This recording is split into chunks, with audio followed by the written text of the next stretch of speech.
안녕하세요. 퇴근은 몰빵입니다. 피팅 업체 전망이 지속적으로 좋아 보여서 여러 차례 말씀을 드리고는 있는데 주가는 생각보다 부진한 양상을 보이고 있는 상황입니다. 3분기 실적 발표 내용을 한번 살펴보고 앞으로의 업황 분위기를 점검해보는 시간을 가져보려고 합니다. 크게 피팅 산업에서는 용접용 피팅을 하는 업체인 성광밴드와 태광 두 개 회사를 축으로 수출이 이뤄지고 있고, 그 밖에 개장용 피팅 업체인 DK락이나 하이로 코리아 정도가 있는데요.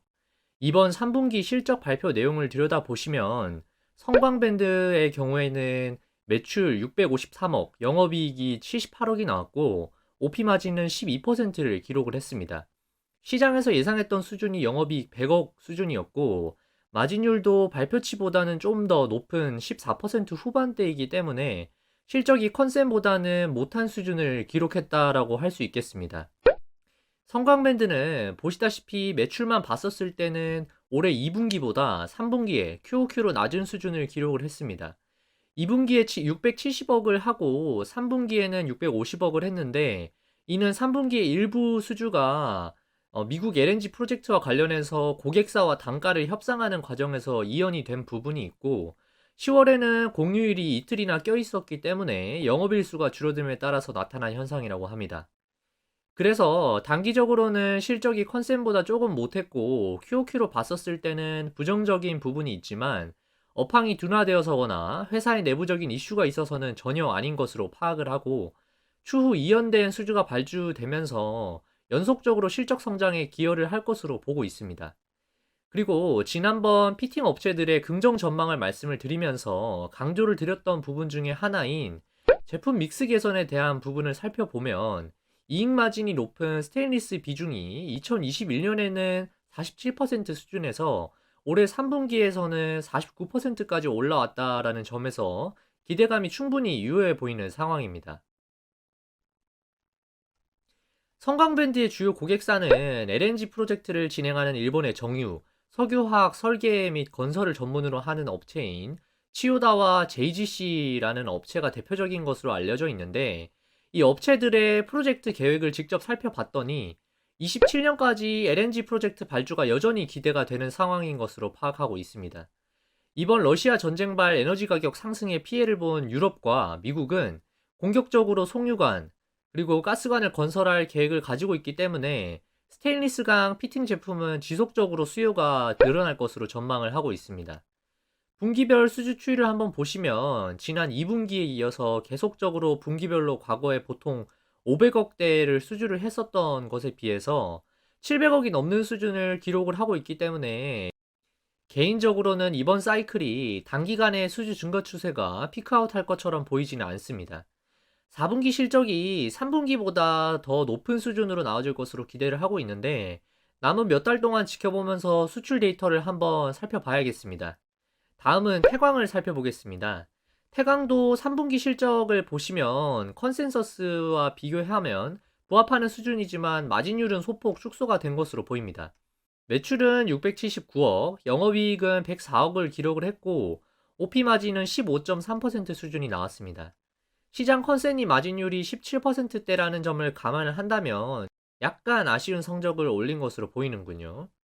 태광의 경우에는 실적을 잘 뜯어보시면 사실은 피팅 쪽은 꽤 좋았습니다. 3분기 영업이익은 121억 원으로 OP 마진이 20% 수준이 나왔고, 전체로 봤을 때는 2차전지 사업부가 마이너스 11억 수준의 적자를 기록을 하면서 적자 전환한 부분이 영향을 미쳐서 전체 영업이익에 마이너스 기여를 한 것으로 보입니다. 게다가 2차전지 사업을 하는 자회사는 태광에서 40% 가까이 보유하고 있는 HYTC라는 회사인데, 이번 8월에 IPO를 하면서 꽤 비용이 들어갔을 것으로 추측이 되는데, 공모 규모가 300억 수준 정도 됐기 때문에 수수료가 0.5% 정도만 생각해 보더라도 1.5억 정도가 주관사의 비용으로 나갔을 것으로 생각합니다. 태광도 수주 내역을 보시면 과거에는 분기 500억 수준의 수주에 그치다가 최근 들어서 2분기에 700억 이상의 수주를 기록을 했고, 이번 3분기에도 수주 금액이 700억 수준은 되는 것으로 확인을 했습니다.